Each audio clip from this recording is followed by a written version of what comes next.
Injustice Gods Among Us, a very bizarre game to me in retrospect. It's super weird to remember that this game came out over 7 years ago in 2013, and how this game inspired my passion and creative drive for fighting games. With Injustice having been free for about a week on every platform, I figured I might as well do a retrospective on this game now that it's somewhat relevant again. We all know this game by this point. It's the dark and gritty DC fighting game where Superman becomes a fascist regime leader after being tricked by the Joker into killing his wife and city, blah blah blah. It's just another dark, gritty DC story in a universe full of dark and gritty stories. It was the first new IP from the people behind Mortal Kombat, and they were able to make something that stood out on its own, even if it involved an already established IP, instead of the company deciding to make something new. I consider this game strange for a reason. I was obsessed with this game as a 13-year-old. It was one of the driving forces that pushed me not only into DC Comics, but other comic properties like Marvel and Dark Horse. I easily sank hundreds of hours into this game as a preteen despite never buying the DLC or playing online. It made me want to make a Marvel fighting game before Marvel and its characters became oversaturated and insufferable to me. While it is nice to play this game and remember quite honestly some of the worst years of my fucking life being 13 years old, I began to remember why exactly I never really played this game as much as other fighting games that ended development that I love like Third Strike or Mortal Kombat X. Let me just get this out of the way now that this game did not age well graphically in the slightest. Like, holy shit. Raven, I don't know what the hell they did to you, because even in 2013, I thought she and some other characters looked really horrid. This isn't even solely aimed towards the characters. This game is also a victim of the late 2000s and early 2010s with its muted, gritty Fallout 3 design-esque philosophy of giving absolutely zero goddamn vibrant colors to this game, and just giving it multiple shades of browns and grays. This shit looks so gross and ugly still. Like, I know DC has gotten a reputation for being darker and gritty in its media compared to stuff like Marvel, where it's more casual and family-friendly image, but lord is it weird to see characters like Harley Quinn or Green Arrow in muted, darker-looking outfits. Speaking of the outfits, I personally just cannot vibe with some of these more armored designs. I feel like that's a common opinion. Injustice 2 would only double down on the armored aesthetic, but at least that game gave characters more color. Thank God fighting games in general just use more vibrant colors, because I don't know if I could survive this ugly Call of Duty aesthetical bullshit in more NetherRealm games post Mortal Kombat X. So the gameplay. The gameplay when this game was at its peak felt nice, though it wasn't until its sequel came out that I began to realize that this game had some pretty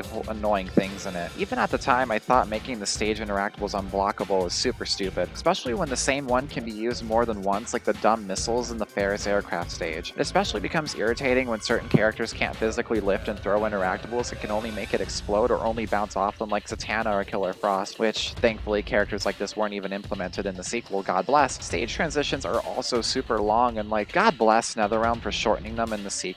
Some of these are just full-on cutscenes that will go on for over 20 seconds, and it feels like the game is just slowing it down to a halt. It just ruins the pace of the fighting. But that's just extra additional pieces to the overall gameplay experience. The neutral to Injustice is honestly kind of frustrating to deal with on its own, with the larger stages and more slow pace to the fight. But certain characters can easily just camp you with projectiles like Green Lantern, Sinestro, Deathstroke, and Zod. This isn't even a problem just exclusive to the first game. Trust me. Deadshot, especially in Injustice 2, is one of the most boring characters ever in terms of gameplay design. Unless you've got the necessary anti-zoning techniques, you'll have a hard time going into your opponent. The sequel would add a roll mechanic that costs meter, and while it is nice to have there, I wish it was something that it was implemented in the original Injustice. When I play fighting games, I personally despise it when people just sit on the other end of the screen and just throw out projectiles, which is something a good percentage of the players will do. I am not a fan of playing zoners myself. I prefer to play Rushdown, where I can just rush into the opponent and just start doing damage and combos right then and there. I hate sitting on the other edge of the screen and just throwing out projectiles until my opponent dies. It feels so boring. Like, I get it, Injustice is more oriented around slower combat with a larger stage, as I mentioned already, which moves like that are gonna have to be more farther ranged, I understand. But Christ, there's so many zoners in this game.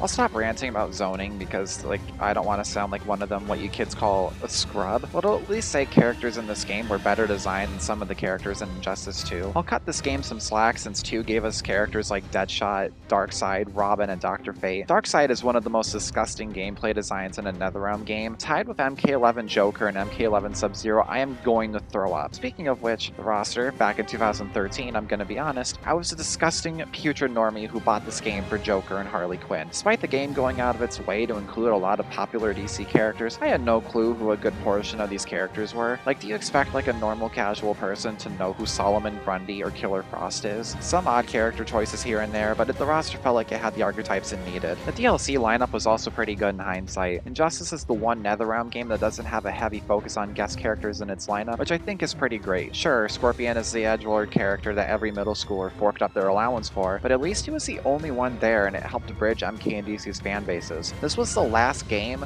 before it felt like NetherRealm just relied on guest characters to be more appealing and more interesting than their own fucking characters. As for the actual characters that were from DC in this game, Batgirl and Zod ridiculously shook up the meta, which is something I don't think any of the Injustice 2 characters did. And from watching professional Evo footage, if I ever had to fight Zod online, I'd probably have more fun jumping out a window. Overall, Injustice's roster is fine. Not super memorable, but it worked out fine even if certain key characters were missing. Despite me declaring this my favorite game of all time at age 13, I wouldn't even put this game in my top 25 nowadays. Every single issue I had with this game was alleviated in the sequel. Better graphics, more color, better general art direction, faster gameplay, character reworkings, anti-zoning gameplay mechanics, more characters that I personally wanted in the first game. I do think 2 is an objectively better sequel in every single way possible, but there's something I can give Injustice that it has over its own sequel. In Injustice 2, every character has certain moves you can equip that are locked behind its loot system. You get more moves, but you have to replace certain moves in your already established arsenal to equip them. I personally prefer having every single move in my character's move list already at my disposal. It's another problem I have with MK11 and ironically not with Mortal Kombat X. Injustice is the last game in NetherRealm's lineup where each character has everything in their toolkit by default. I wish we'd stop doing creatable variations or gear moves locked behind loot boxes. It's tiring. Plus, I can also give Injustice 1 that it doesn't have a bunch of loot boxes with samey gear that you have to unlock. Every character has skins, and some of them aren't great, some of them are good. It's the last NetherRealm game, at least within the Injustice series, to have actual skins, and I truly do miss these. Looking back at this game, I didn't expect to feel too invested in wanting to play a lot of it. I'm planning on skipping the story mode and the mission mode, but I found stuff I didn't expect that I'd enjoy or even miss, to be honest. I miss characters having normal costumes in Injustice 2.